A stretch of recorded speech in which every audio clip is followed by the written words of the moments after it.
ఢిల్లీ రాజకీయాల్లో మార్పు రాబోతోందా? ఆప్ ఆశలు గల్లంత కాబోతున్నాయి. ఎగ్జిట్ పోల్స్ అయితే దాదాపుగా అదే విషయాన్ని ఖరారు చేశాయి. ఈసారి కమల వికాసం చూడబోతున్నాము ఢిల్లీలో అనేది.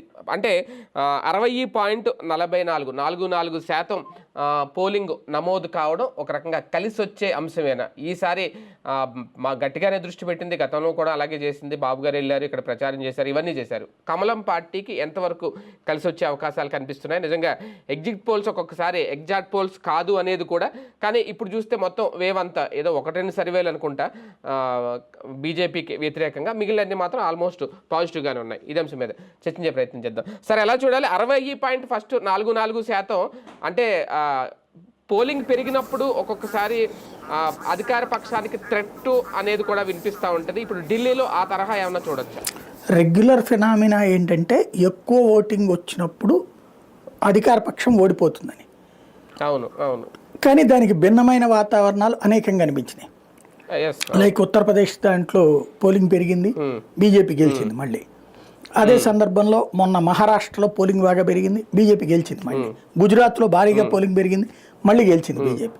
కాబట్టి ఇది అన్ని వేళలా ఇదివరకటి రోజుల్లో ఆ ఫినామినా కరెక్ట్. ఎందుకంటే ఆ రోజుల్లో వ్యతిరేకత ఉన్నప్పుడే బయటకు ఎక్కువ మంది వచ్చి పోలింగ్ గుద్దాకు వచ్చి ఓట్లేస్తారు అని కదా. అట్లా కాదు, పాత రోజుల్లో కాంగ్రెస్ పార్టీ ఫినామినా ఉన్నప్పుడు ఆ ఫార్ములా పనిచేసేది. ఉట్టి కాంగ్రెస్ పార్టీ, మిగతా అన్నీ కూడా ప్రాంతీయ పార్టీలు లేదంటే కనుక కమ్యూనిస్టులు ఇట్లాగ ఉన్నప్పుడు, జనతా పార్టీ ఇట్లాంటి ఉన్న రోజుల్లో కాంగ్రెస్కి సహజ సిద్ధంగా 30% ఓట్ బ్యాంక్ ఉండేది. అంటే ప్రతి రాష్ట్రంలో కూడా ఎస్సీ ఎస్టీ మైనారిటీలు వాళ్ళకి ఫిక్స్డ్ ఓట్ బ్యాంక్. దాంతోపాటుగా ఆ రాష్ట్రంలో ప్రముఖ కులాన్ని వాళ్ళు ఓన్ చేసుకునేవాడు. లైక్ ఆంధ్రప్రదేశ్లో రెడ్డిని, కర్ణాటకలోని వచ్చేటప్పటికి బలిజని, అక్కడ బలిజారెడ్డి ఇద్దరు కూడా కాంగ్రెస్కి. అట్లాగా ఒక్కొక్క ప్రాంతంలో ఒక కులాన్ని ఓన్ చేసుకునేవాళ్ళు, ఒక ప్రధానమైన కులాన్ని. ప్లస్ బీసీ ఎస్సీ ఎస్టీ మైనారిటీలు వాళ్ళకి ఓట్ బ్యాంక్. అప్పుడు ఈ ముగ్గురు కలిస్తే 30% ఈజీగా ఉండేవాళ్ళు. అందుకని 50% ఓటింగ్ జరిగితే ఆటోమేటిక్గా కాంగ్రెస్ కాళ్ళ 30 వాళ్ళకి వచ్చేస్తాయి కదా. అందువలన ఈజీ గెలుపు. అందుకని ఆ రోజుల్లో ఆ ఫార్ములా చెప్పేవాళ్ళు.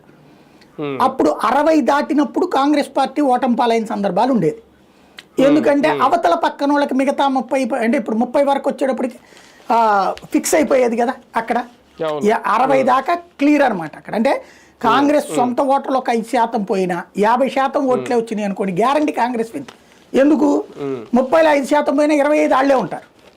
ఈ మిగతా 25లో డివిజన్ అవుతుంది కదా యువతల పార్టీలకి, గెలిచేది. అయితే తర్వాత కాలంలో ఇప్పుడున్న పోలరైజేషన్ పాలిటిక్స్లో ఈ ఫార్ములా పనికి రావట్లేదు. ఇంకోటి 60% అంటే లిమిటెడ్ పోలింగ్. ఇది 50% కాదు, 60% లిమిటెడ్ పోలింగ్.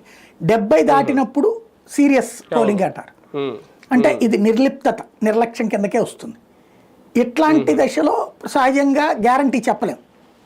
అనుకున్నట్టున్నది. ఇప్పుడు సత్తా బజార్ అంటారు, అంటే ఈ పందాలు కాసుకునే బ్యాచ్ వాళ్ళు కూడా ఆమ్ ఆద్మీ పార్టీకి ఒకంత ఎడ్జ్ ఎక్స్పెక్ట్ చేస్తున్నారు. దాంతోపాటుగా ఈ కేకే సర్వేతో పాటుగా ఇంకో ఇద్దరు ఎవరో ఎక్స్పెక్ట్ చేశారు ఎక్కువ ఆప్కే వస్తుందని. కాబట్టి 8వ తారీఖు దాకా ఇది డౌటే అనమాట, చూడాలి. కానీ భారతీయ జనతా పార్టీ అనుకూల అంశాలు ఏంటి అంటే ఏం చూడొచ్చు సార్? సాధారణంగా 2 టర్మ్స్ గవర్నమెంట్ ఉండటం ఆమ్ ఆద్మీ పార్టీకి అది వాళ్ళకి వ్యతిరేకత కాబట్టి అది అనుకూల అంశం భారతీయ జనతా పార్టీ ప్రత్యక్షంగా. అంతే, వాస్తవంగా అదే ప్రధానమైనటువంటి అంశం. అంటే ప్రభుత్వ వ్యతిరేకతని నమ్ముకుంటోంది బీజేపీ అనుకూలత కాదు. మోడీ మార్కో కేంద్రంలో వరుసగా హ్యాట్రిక్ కొట్టడం, మోడీ వచ్చిన తర్వాత 3 సార్లు బీజేపీ అధికారంలో ఉండడం, అది ఏమన్నా ఢిల్లీ రాజకీయాల మీద ఇంతకు ముందు లేని ప్రభావం ఇప్పుడు చూపించుంటుందా? అట్లాగే ఉండదు. అక్కడ ఢిల్లీ రాజకీయంలో డిఫరెన్స్ ఏంటంటే ప్రజలు రాష్ట్ర రాజకీయాన్ని డిఫరెంట్గా చూస్తారు, కేంద్ర రాజకీయాన్ని డిఫరెంట్గా చూస్తారు. కేంద్రానికి సంబంధించి ఒకప్పుడు కాంగ్రెస్ పార్టీకి 1-2 సీట్లు ఇస్తూ ఉండేవాళ్ళు ఢిల్లీలో. బీజేపీ వర్సెస్ కాంగ్రెస్ నడిచేది. ఇది 2014కి ముందు. 2014 నుండి చూస్తే 3 టర్మ్స్లో కూడా క్లీన్ స్వీప్ చేసింది బీజేపీ. పార్లమెంట్లో 7 గెలుస్తుంది. దాన్ని నమ్ముకుని అసెంబ్లీకి వెళ్తే భారతీయ జనతా పార్టీ చతికిల పడతా వచ్చింది. ఫస్ట్ ట్రిప్ దాదాపు 67, క్రిందసారి 61. అంటే 70 సీట్లలో 67 వచ్చింది ఆమ్ ఆద్మీ పార్టీకి. అంటే ఏంటి ఇంకా అవతల బీజేపీ కేవలం 3. మొన్నటిసారి 2020లోకి వచ్చేటప్పటికి ఎంత వచ్చింది? 61 అంటే కేవలం బీజేపీకి 9 వచ్చినాయి. అంటే ఏంటి అక్కడ తేడా వస్తుంది అనమాట. అక్కడ 8 అనుకుంటే అక్కడ వచ్చింది, ఒకటి వేరే వాళ్ళకి ఎవరికి వచ్చినట్టుంది, కాంగ్రెస్కు లేకపోతే ఇండిపెండెంట్లకు. అంటే ఈ 2 సార్లు కూడా ఓ రకంగా 2/3 కూడా కాదు, ఒక స్వీపింగ్ మెజార్టీలో అసెంబ్లీలో వస్తున్నాయి. ఏది పార్లమెంట్ ఎన్నికలు జరిగిన ఏడాదిలోపే అసెంబ్లీ ఎన్నికలు. కాబట్టి మోడీ ఇంపాక్టు బీజేపీ ఇంపాక్ట్ అనేటటువంటిది అక్కడ కాదు. ఈ దఫా గెలిస్తే బీజేపీ ఆమ్ ఆద్మీ పార్టీ మీద వ్యతిరేకత, కేజ్రీవాల్ పాలన మీద వ్యతిరేకత అవుతుంది తప్పించి బీజేపీ గెయిన్ మోడీ గెయిన్ అనడానికి వీల్లేదు అక్కడ.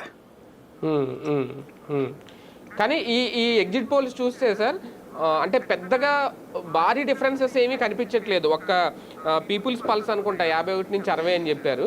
మిగిలిన అన్నీ కూడా ఆప్కి ఇంచుమించు 30-32 మధ్యదే ఉంది. ఇక్కడ కూడా 40 ఇలాగ, అంటే అతి తక్కువ, అంటే టఫ్ ఫైట్ మధ్య గెలిచే అవకాశం ఉంటుంది ఒకవేళ ఎవరు గెలిచినా ఇద్దరు. ఇది చెప్పలేం కూడానండి, ఎందుకంటే 2020లో కూడా వీళ్ళు ఎట్లాగే సర్వేలు ఇచ్చారు, నెక్ టు నెక్ అని. ఈ మధ్యన ఏమైపోయిందంటే నిజమైనటువంటి సెఫాలజిస్టులు చచ్చిపోతున్నారు, వాళ్ళ వల్ల కావట్లేదు. ఊహాజనితమైనటువంటిది ఇది కూడా లాటరీ అయిపోయింది. ఇదివరకు ఏంటంటే సర్వేలు ఎట్లా వచ్చినాయి అంటే గ్యారంటీ, కానీ ఈ మధ్య కాలంలో గత 2 టర్మ్స్ ఎలక్షన్స్ చూస్తే ప్యూర్లీ ఫెయిల్ అవుతున్నారు. ఇప్పుడు మొన్న చూడండి, కేంద్రంలో బీజేపీ 400 వచ్చేస్తుంది, 425 వచ్చేస్తుంది, 450 వచ్చేస్తుంది అన్నారు.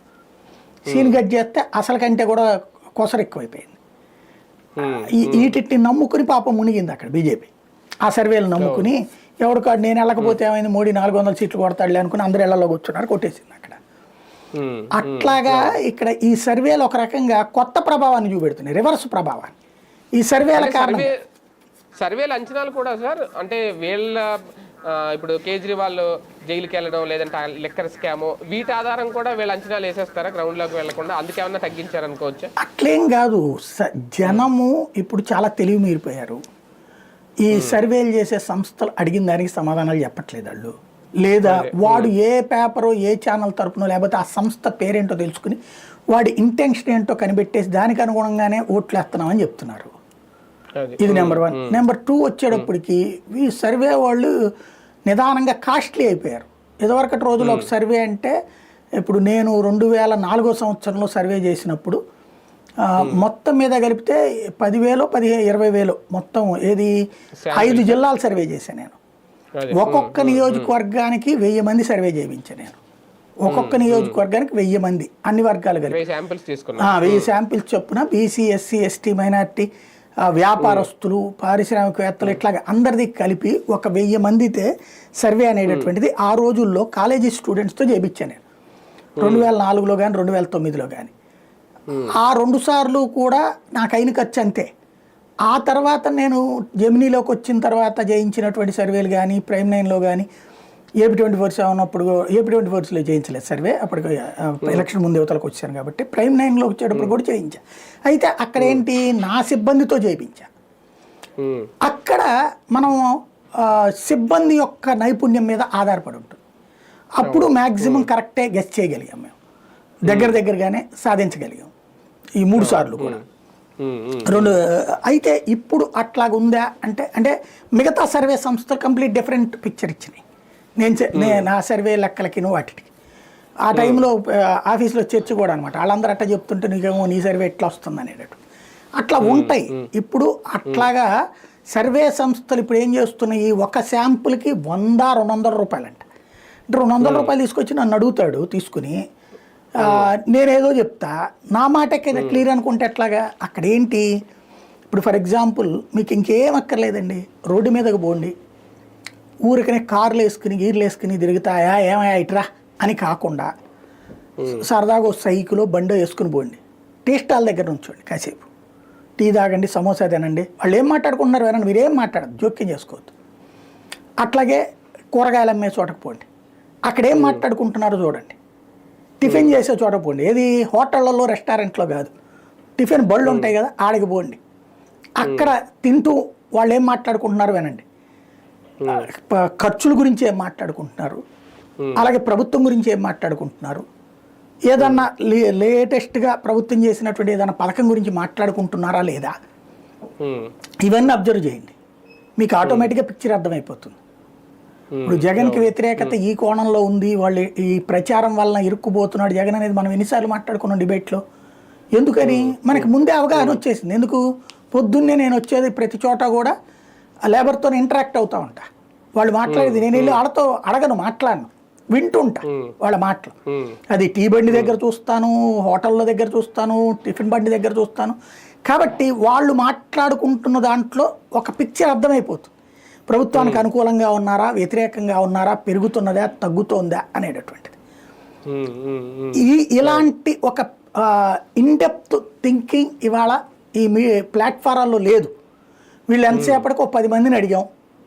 ఓ 10 మందిని అడిగితే ఒక ఏరియాకి, ఇప్పుడు ఫర్ ఎగ్జాంపుల్ మీరు విజయవాడలో వెళ్ళి పటమట్లో అడగండి, ఆ ఫన్ క్లబ్ అట్లా ఉంటుంది, ఆ ఏరియాకి వెళ్ళి అడగండి. అక్కడ ఖచ్చితంగా తెలుగుదేశం తప్పించి ఇంకొకడు ఎవరు గెలుస్తాడని పొరపాటు కూడా చెప్పరు వాళ్ళు. అదే సందర్భంలో మీరు అక్కడే ఉన్నటువంటి ఆ పక్కన స్టెల్లా కాలేజ్ ఆ ఏరియాలో వెనకాల వైపు ఆ ఏరియాలో ఉండేటువంటిది చూడండి, అక్కడ లేబర్ ఎక్కువగా ఉంటారు, క్రిస్టియన్ కమ్యూనిటీ ఎక్కువ ఉంటారు. అక్కడ అడగండి, జగన్ తప్పించి ఇంకెవడు కానోడు. నువ్వు తీసుకునే శాంపిల్ ఏరియాని కూడా డిపెండ్ అయి ఉంటుంది అక్కడ. కాబట్టి దీంట్లో చాలా పెద్ద హోంవర్క్ ఉంటుందండి. డబ్బులు సరిగ్గా పెట్టి చేస్తే సర్వే, నిజాయితీగా డబ్బులతో ఆలోచనలతో బుర్రన్నోళ్లతో చేస్తే అద్భుతాలు చేయొచ్చు. ఉన్న ప్రభుత్వం తన గురించి పాజిటివ్ చేసుకోవడం అన్నా రావాలనుకున్నటువంటి వాళ్ళైనా సరే.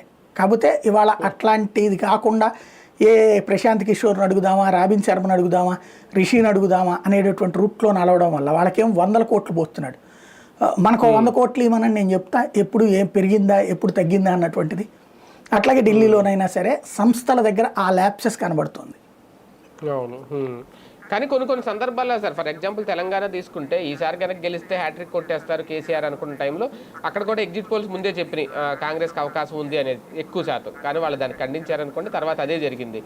అంటే ఇప్పుడు బీఆర్ఎస్ భవిష్యత్తు ఏంటి అనేది అప్పుడు ఒక ప్రశ్న. ఇప్పుడు ఆప్కు కూడా ఆ పరిస్థితి రాబోతుందా? నిజంగా రేపు 8వ తేదీన అదే కనుక జరిగితే ఆప్ భౌతవ్యం ఏంటి అనేది, అంటే వాళ్ళకి 2 స్టేట్లు పంజాబ్లో ఉన్నారు కాబట్టి ఓకే, కానీ ఢిల్లీలోనే మెయిన్ కదా. ఇక తర్వాత ఏంటి నెక్స్ట్? అంటే జాతీయ రాజకీయాలలో ఒక మార్పు వస్తుంది. ఆమ్ ఆద్మీ పార్టీ ఓటమి పాలైతే ఏంటయ్యా అంటే కాంగ్రెస్కి ఒక పోటీ తగ్గుతుంది, ప్రధానమంత్రి అభ్యర్థికి పోటీ తగ్గుతుంది.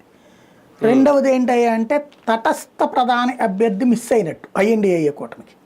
లైక్ ఇప్పుడు ఏమవుతున్నదంటే మమతా బెనర్జీ, అఖిలేష్ యాదవ్, లాలూ ప్రసాద్ యాదవ్ వీళ్ళందరూ రాహుల్తో ఉంటూనే రాహుల్ని ప్రధాన అభ్యర్థిగా అనౌన్స్ చేయడానికి ఒప్పుకోవట్లా, కాంగ్రెస్ని లీడ్ చేయడానికి ఒప్పుకోవట్లే ఐఎన్డీఏ కూటమి. ఇటు కేజ్రీవాల్ ఏం చేస్తున్నాడు, వీళ్ళతో ర్యాపో మెయింటైన్ చేస్తున్నాడు, వాళ్ళతో ర్యాపో మెయింటైన్ చేస్తున్నాడు, మధ్య మార్గంగా తన పేరు చెప్పాలనుకుంటాడు. ఇప్పుడు ఫర్ ఎగ్జాంపుల్ నందిగామలో, విజయవాడ దగ్గర నందిగామలో మొన్న మున్సిపల్ ఎలక్షన్ ఇది జరిగింది, డిప్యూటీ చైర్పర్సన్ ఎన్నిక. ఆ టైంలో ఏమైంది, సౌమ్య ఒక పేరు చెప్పింది, కేసీఆర్ చిన్ని ఒక పేరు చెప్పారు. ఈ ఇద్దరిని కాకుండా మధ్య మార్గంగా ఇప్పుడున్న ఆవిడని తీసుకొచ్చారు, కృష్ణకుమారిని ఎవరు. అట్లాగా అక్కడేంటి, రేపు పొద్దున వీళ్ళిద్దరికి డిస్ప్యూట్ అయితే మధ్యలో నా పేరు వస్తుంది కదా అని చెప్పి జాగ్రత్తగా కథ నడుపుతున్నాడు కేజ్రీవాల్. ఈ కథ నడిపేవాడు ఎప్పుడు కూడా తను బలమైనవాడు అయ్యి ఉండాలి. ఇప్పుడు మమతా బెనర్జీ ఎందుకు ధైర్యంగా చెప్తుంది, తన రాష్ట్రంలో తను స్ట్రాంగ్, బీజేపీని కూడా గెలవనివ్వకుండా చేసింది 3 టర్మ్స్లో కూడా. ప్రతిపక్షం వరకు రానిచ్చింది కానీ అధికారానికి దగ్గరలోకి రానిలా. అదే సందర్భంలో సమాజ్వాదీ పార్టీకి ఇదివరకు ఉన్న ఊపు ఎందుకు తగ్గింది, వరుసగా 2 సార్లు ఓటమి పాలవడం వల్ల. అదే సమాజ్వాదీ పార్టీ గెలుచుంటే కథ నడిపించేది అదే. ఇప్పుడు లాలూ ప్రసాద్కి వరుసగా ఓడిపోతూ ఉండటం వల్ల సమస్య ఎదురైంది. ఇప్పుడు ఈ 3 స్టేట్స్లో ఉన్నటువంటి వాళ్ళల్లో మమత ఒక్కతే స్ట్రాంగ్. కేజ్రీవాల్ మళ్ళీ గెలిచాడు అనుకోండి, మమతకి పోటీ అవుతాడు అతను. కేజ్రీవాల్ ఓడాడు అనుకోండి, ఇక ఈ క్యాంపెయిన్లో మమత లీడ్ రోల్ తీసుకునే అవకాశం ఉంటుంది. ఇదే టైంలో సార్ మరీ కాంగ్రెస్ పార్టీ పరిస్థితి ఇంకా హస్తిన్లో ఇంకా 0 అయిపోబోతుందా? ఎందుకంటే ఎవరు 0-1 తప్ప ఏం లేదు ఎగ్జిట్ పోల్స్లో. అంటే దేశ రాజధానిలో ఏంటి దుస్థితి కాంగ్రెస్కి అనుకుంటే? అంటే రాహుల్ గాంధీ అనేటటువంటి ఆయన సోరోస్ చెప్పాడన్నో, లేకపోతే సోరోస్ టీమోడు చెప్పారన్నో, చైనా గురించి మాట్లాడదాం, లేకపోతే భారత విదేశాంగ విధానం గురించి మాట్లాడదాం అంటూ అదేదో అంతర్జాతీయ నిపుణుడి కార్యక్రమాలు చేస్తున్నాడు. కానీ గ్రౌండ్ లెవెల్ కాంగ్రెస్ ప్లానింగ్ లేదు, ఫెయిల్ అవుతున్నాడు. దానికి సాక్ష్యం బీజేపీ వర్సెస్ కాంగ్రెస్ ప్రత్యక్ష పోరాటం జరిగినటువంటిది ఎక్కడండి, హర్యానా ఓడిపోయింది కదా. ప్రత్యక్ష పోరు జరిగిన చోట మధ్యప్రదేశ్ ఓడిపోయింది కదా, రాజస్థాన్ ఓడిపోయింది కదా, ఛత్తీస్గఢ్ ఓడిపోయింది కదా. ప్రత్యక్ష పోరులో గెలిచింది ఎక్కడయ్యా అంటే కర్ణాటక ఒక చోట, బీజేపీ వర్సెస్ ఇది.